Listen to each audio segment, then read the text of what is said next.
And I am pleased to be joined by Nathan from 1080 Trees. Yeah, Chris, how's it going? Good, good. How are you? Yeah, fantastic, mate. Nice one. Good, Thanks for having us good. on. No worries, no worries. We're here obviously to talk about your new single, The Incubator, which comes out. This show will be going out on Saturday, so it would have come out yesterday. So, first off, though, tell us a little bit about 1080 Trees for anyone that's not aware. So we are, I would describe as an alt rock band from Newcastle upon Tyne. We have some links in Sheffield as well, because I currently live in Sheffield, so we kind of make it work back and forth. We've been going for a couple of years now, and yeah, this is our new comeback single, like first thing we've released in about 6 months. And yeah, I think it will be very pleasantly surprised by the sound of the Incubator. It's pretty heavy going. Still got the catchiness of all of the 1080 Trees songs as well, though. So yeah, I anticipate happy Trees fans out there across the board. Hopefully they'll agree. Yeah, hopefully. I mean, I've listened to it, and yeah, I'm a big fan of it already. Like you said, it's heavier than most of your other stuff, but it's also still got those like catchy choruses that are going to be stuck in everyone's head. So, so obviously, with Incubator, I get, like you said, it's a bit more heavier. I get sort of like new metal vibe from it as well. Some little bits, but especially the artwork, obviously, is quite new metally. So is there are you taking different influences? You listen to different music? What sort of led you down that route? I mean, I'm not gonna say I've always been like a big fan of like new metal and things like that, but I would definitely say I'm a huge Limp Bizkit fan and a massive fan of Wes Borland's like riff style. And I think like probably after binging a bit too much Significant Other and Chocolate Starfish, I was like, yeah, I need to do a Borland riff now, I think. And when I showed the lads that like they were absolutely buzzing with that, and they're like, yeah, let's get amongst this straight away. But then we had to like kind of add the like sort of finishing touches to it, which was to give it a bit more the 1080 sound. So having a few like disco beats in there and melodies as well. Kind of brought everything together nicely. But yeah, nice spotting the new metal influences. Yeah, well, I could hear it, and then I was like looking at the artwork. I'm like, oh yeah, there's definitely something there, isn't there? So yeah, obviously, like you said, you've got the sort of the choruses are really like catchy and boppy sort of feels to them, like feel good vibe. Is that something that, like you said, that's something you added in? Is that something you set out to think of having that contrast with it, or is it just something that naturally happened? It kind of naturally happened. Like for me, you had like such tension in the verses with the heavy like you say new metal riffs, and when it came to kind of like see how that would progress in the song, having something that would sort of alleviate the tension a little bit, and have like you do like a like, release, isn't it? Yeah, definitely. Like it needed to go somewhere less intense, I feel, and that in itself has quite a dramatic impact, I think, when you're listening to it. Because it's like, whoa, okay, yeah, we're going there now. Yeah. So yeah, I was like, it was, I'd say it was conscious, but it was very natural at the same time to go there. I suppose when your normal sort of writing strategy has been to make these like catchy verses, catchy choruses, and that's what a lot of your music is based around. I suppose that's a natural go-to anyway, isn't it? Yeah, I needed something easier to remember. Yeah. So that's why I ended up having to be so catchy. Yeah. These verses, they're quite complicated guitar parts. Yeah, let's make something a bit simpler for the chorus. Yeah. And worst case, the crowd can just sing it along because they'll know it by the time play it live anyway. Exactly. So obviously, get it out the system with the moshy bits. Yeah. Then, have a little breather for the choruses. You have a breather and sing it back to me, so I don't have to. Exactly. So obviously, like I said, it's more of a new metal vibe with this. What sort of influences do you look at? Because a lot of your stuff seems to be a big range. So I think the first song I listened to was Born Free. I think that's the first one I heard from you guys, which I get a sort of Ruben-y vibe, and I'm a big fan of Ruben, so that's why I got hooked straight away. But then obviously Pathfinder is a little bit more like Biffy Clyro sort of style, and then Fear of Falling seems to be like another different jump to something like a more atmospheric sort of feel. Is it just sort of all of your influences coming together, or is it sort of, are you the main songwriter and it depends what you were listening to at the time? I always point like the year 2007 as being like Yeah. the year of like where epitome. most of my influences come from. Yeah, Yeah. like was that the year that Puzzle was released? I think it was. Not sure. I know it's the year that Ruben broke up. I know that much. Well, yeah, Ruben had just released an album around that time, like their final Yeah. album. I think came out about then with Deadly. Nothing We Trust, I think, wasn't it? Yeah, it was that one. Yeah, fantastic album. So that one, Biffy Clyro, Foles released their first album as well. So that's probably where we get the atmospheric stuff. Yeah.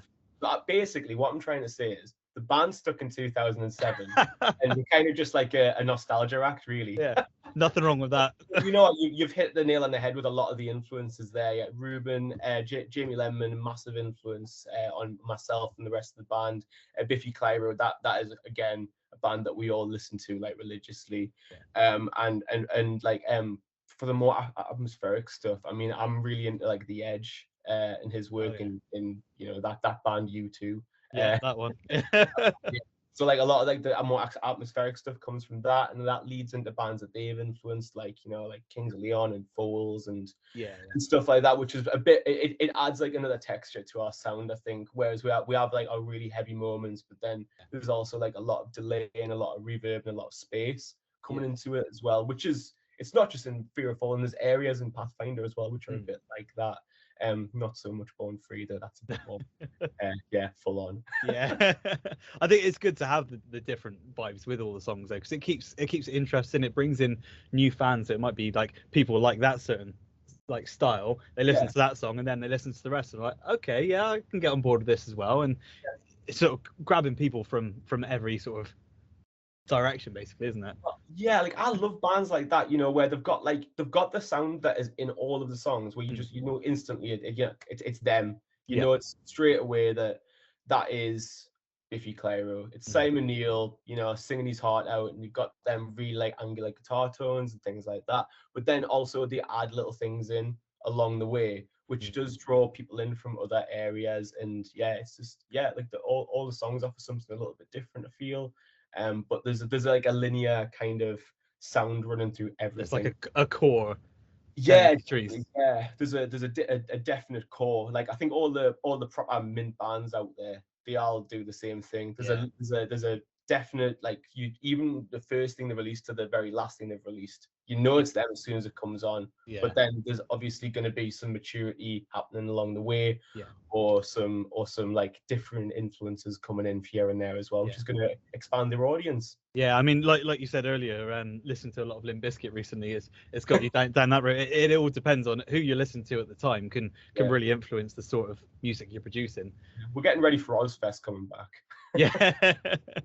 There might only be one left, so I think there might be. Yeah. Come on, Ozzy, I know you've got it in you. You've got one more left. So obviously you've released a lot of singles over the last few years. I think it's 2018 your first release. How long have you been together then?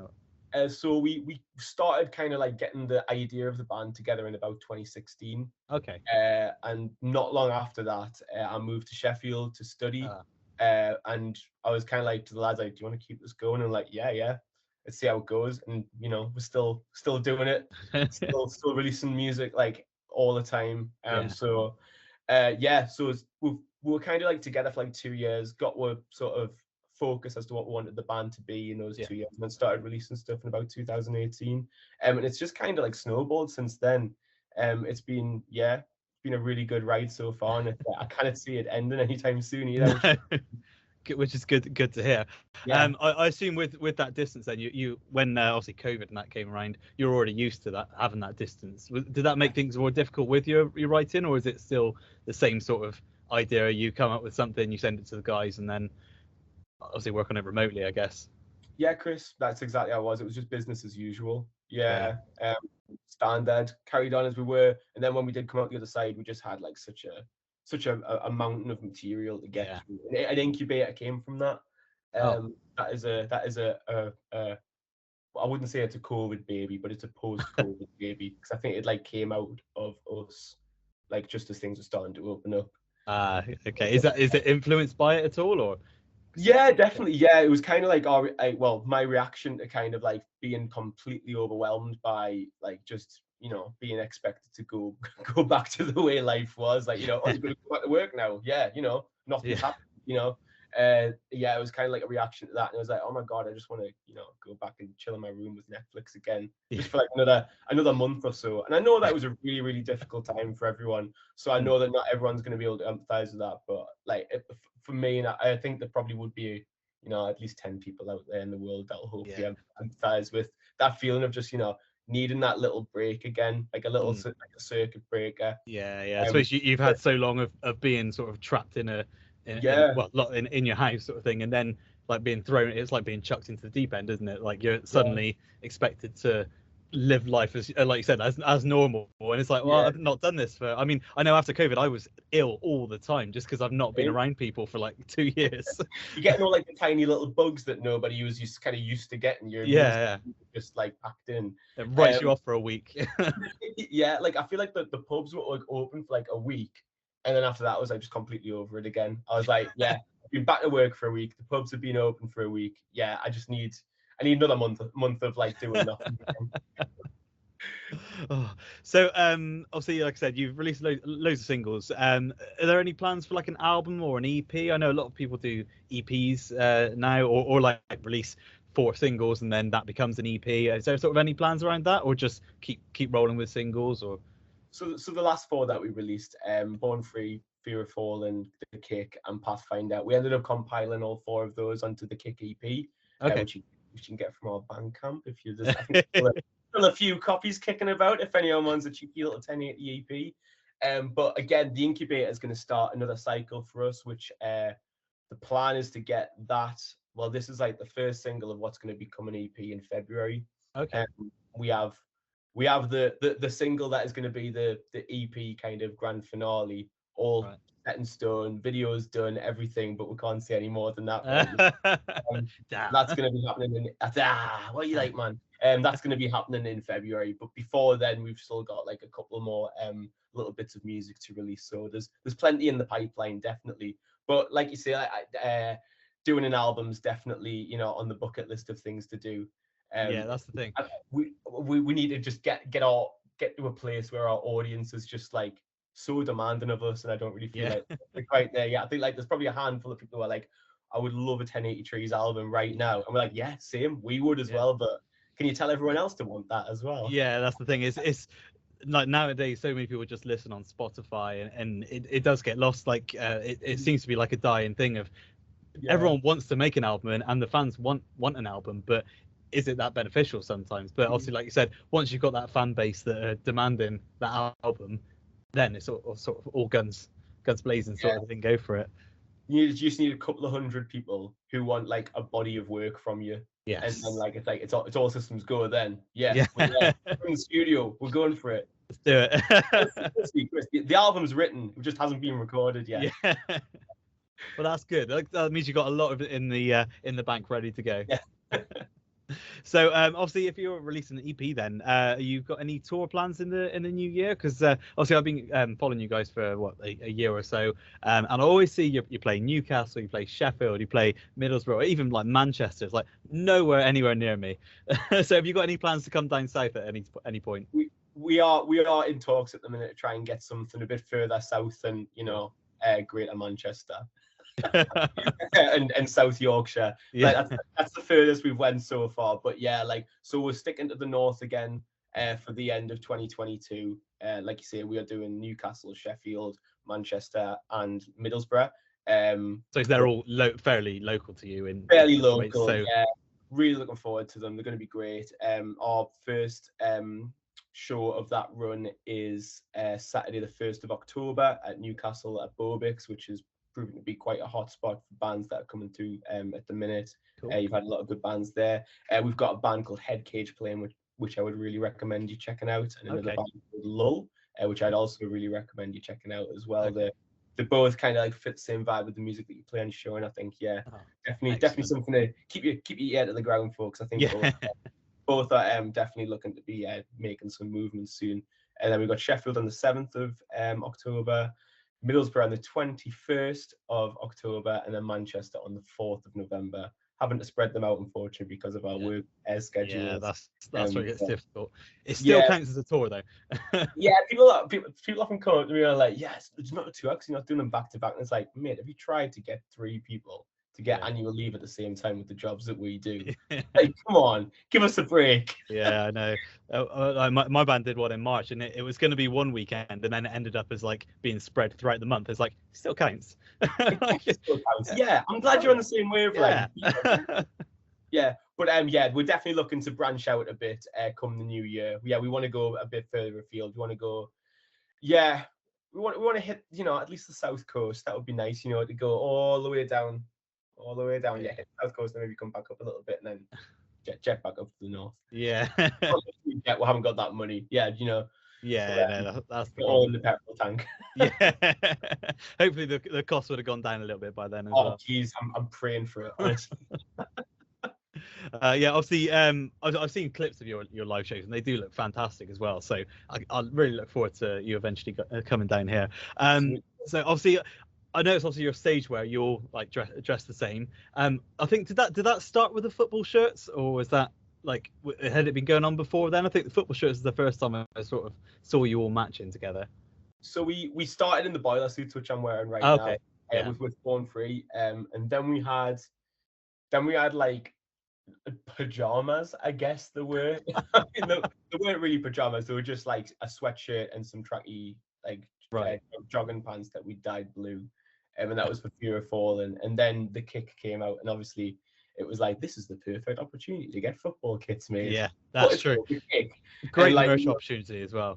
Yeah, and like Gateshead FC were kind enough to let us use the international stadium in Gateshead where they play for the music video as well. So that has become kind of iconic, I guess. We always get asked about like, are you ever going to do another run of those football kits? It's like, mate, it's so expensive. Like, yeah, maybe again if there was enough demand for it. Yeah, but we did one lot, and even then it was like, we're going to be able to break even on this.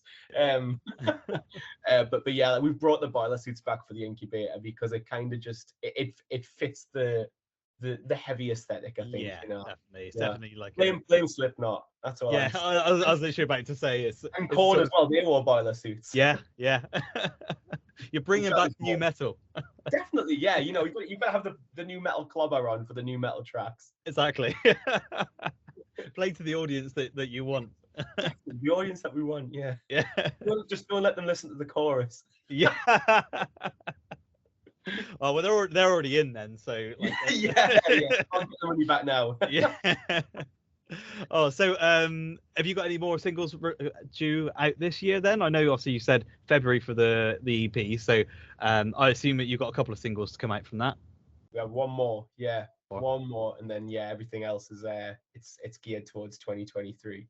Excellent. Yeah, so we've got I would recommend people pay attention to our social medias come early November. And where can they find the social media? They can find the social medias at miscellaneous social media title /1080 trees, and that's all the words 1080 trees, no numbers. No numbers. That's a nice easy plug there, wasn't it? Just it was. Yeah, nice. It's so smooth. Yeah, you've done this before. Oh well, thanks so much for coming on the show. We are going to play your single now, so if you want to go ahead and introduce it. Okay. Hello, alternative radio listeners. You are listening to 1080 Trees, the Incubator. Was that cheesy enough? That was perfect. Perfect level of cheese.